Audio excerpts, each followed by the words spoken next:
చాలామంది అంటారు అందరికంత ప్రిఫరెన్స్ ఎందుకు అది ఇది అని చెప్పేసి. అవన్నీ ఉత్త మాటలేనండి. నేను ఎగ్జాంపుల్స్ కూడా చెప్తాను. తెలుసు కదా నేను ఏది కూడా గాల్లో చెప్పను అలాగా. నేను నేను చూసింది రియల్‌గా నేను చూసిందే చెప్తాను. మా ఫ్రెండ్ ఒక అమ్మాయి అలాంటివి సో మెనీ ఉన్నాయి. మీకు ఫర్ ఎగ్జాంపుల్‌కి ఒకటి చెప్తాను. మా ఫ్రెండ్ ఉంది 10థ్ క్లాస్‌లో మ్యారేజ్ అయిపోయింది. ఆ అమ్మాయి పేరైతే నేను చెప్పను. 10థ్ క్లాస్‌లో మ్యారేజ్ అయిపోయిన తర్వాత ఆహ్, ఇక ఆమెకి నాకు కాంటాక్ట్స్ పోయాయి. పోయిన తర్వాత ఏమైందంటే సేమ్ ఊరే మా ఊరే అమ్మాయి. కానీ ఏంటంటే అత్తారింటి అవి ఇవి ఉంటాయి కదా! మనం అంత పట్టించుకోము. నేను చదువులకి వేరే వైజాగ్ అలా వెళ్ళిపోయాను. తర్వాత ఏమైందంటే నాకు రీసెంట్‌గా మ్యారేజ్ అయ్యింది. మ్యారేజ్ అయిన తర్వాత ఒకసారి నాకు కనిపించి అవన్నీ మాట్లాడుకుంటాం కదా! ఓల్డ్ ఫ్రెండ్స్ మాట్లాడుకుంటూ ఉంటుండగా నెంబర్స్ చేంజ్ చేసుకున్నాం. తన నెంబర్ నాకు ఇచ్చింది. నా నెంబర్ తనకిచ్చాను. ఇచ్చిన తర్వాత ఏమైందంటే తను అప్పుడప్పుడు కాల్స్ చేయడం. తను ఏంటంటే నాకు అర్థమవుతుంది తను ఒక అన్‌కంఫర్టబుల్ జోన్‌లో ఉంది అని అర్థమైంది. ఇంకొక పెద్ద థింగ్ ఏంటంటే అమ్మాయి ఏంటంటే కొంచెం పెళ్ళైపోయి 10 సంవత్సరాల పైన అయిపోయింది. 10థ్ క్లాస్‌లో కాదు ఇప్పటికి 10 సంవత్సరాలు అయిపోయింది. 2014 అయింది మ్యారేజ్ ఆమెకి. ఇప్పటికి చాలా ఇయర్స్ అయిపోయింది కదా! అయిపోయిన తర్వాత ఆ అమ్మాయికి చాలా వరకు ఎట్లా అంటే అసలు ఇప్పుడు జనరేషన్ అమ్మాయిలాగా లేదు. చాలా వరకు మారిపోయింది. అలా ఉంది. ఇంకొకటేంటంటే వాళ్ళ హస్బెండ్ ఉన్నారు కదా! వాళ్ళ హస్బెండ్ వేరే అమ్మాయికి అట్రాక్ట్ అయిన విషయం దీనికి తెలిసింది. గొడవలయ్యాయి. అంతా ఓకే. అయిన తర్వాత ఏమైందంటే వాళ్ళ అమ్మ ఈవిడికి ఏం సజెషన్ ఇచ్చారో తెలుసా? నాకు మైండ్ పోయింది ఆ సజెషన్ విని.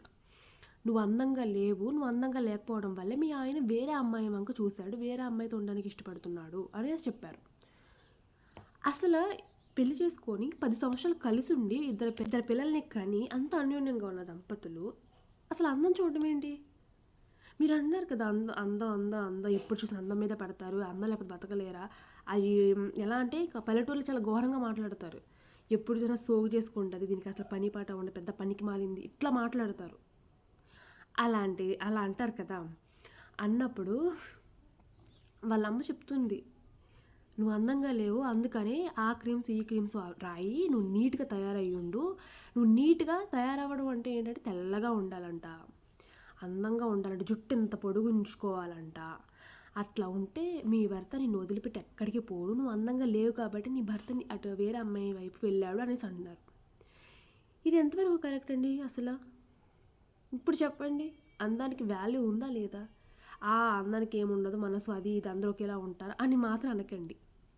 మీరు ఎంత ఇష్టపడి చేసుకున్నా సరే నువ్వు నల్లగా అయిపోయి నువ్వు లావుగా అయిపోతే నీ వంక మీ ఆయన అసలు పట్టించుకోడు.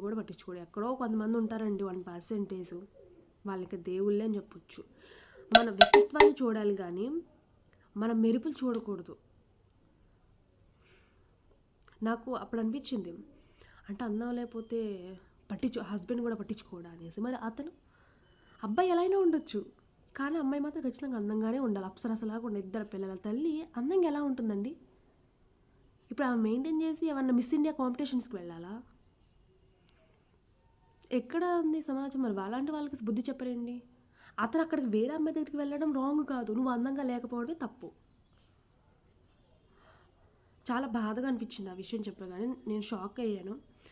మనం సజెషన్ ఇచ్చినా సరే వాళ్ళు తీసుకోరు. తర్వాత వాళ్ళ పేరెంట్స్ కూడా మన మీద పడి ఏడుస్తారని నేనేం మాట్లాడలేదు. సో ఎవరి లైఫ్ వాళ్ళదేనండి. మీకు ఇలాంటి సిచ్యువేషన్స్ ఏమైనా ఎదురయ్యాయా? ఇలాంటివి చూసినప్పుడు చాలా చాలా చిరాకు వస్తుందండి. ఇలా ఉంటారు. అందం తగ్గితే వేరే అమ్మాయి దగ్గరికి వెళ్ళడం అసలు వాడికి తప్పు అనట్లేదు.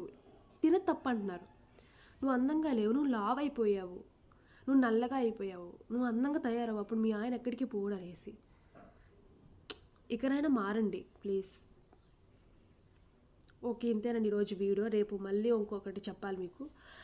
సో ఇలాంటివి జరుగుతూనే ఉంటాయి. ఇవన్నీ పట్టించుకోకూడదు. కొంతమంది అయినా మారితే అదే హ్యాపీ. మన వ్యక్తిత్వాన్ని చూడాలి కానీ అలాగా అందం అనేది మరీ అంత డీప్గా చూడకూడదు. అప్పుడు నచ్చిన అమ్మాయి, ఫస్ట్లో నచ్చిన అమ్మాయి 2 పిల్లలు పుట్టిన తర్వాత నీ వంశాన్నే కదా వృద్ధి చేసేది. ఇప్పుడు నచ్చట్లేదా? అదేం లవ్వు? సో ప్లీజ్ అర్థం చేసుకోండి. ఎప్పుడు కూడా అలా అనుకోకండి. వాళ్ళకి ఒక మనసు ఉంటుంది. ఓకే అర్థం చేసుకోండి. ఓకే నమస్కారం. Bye bye.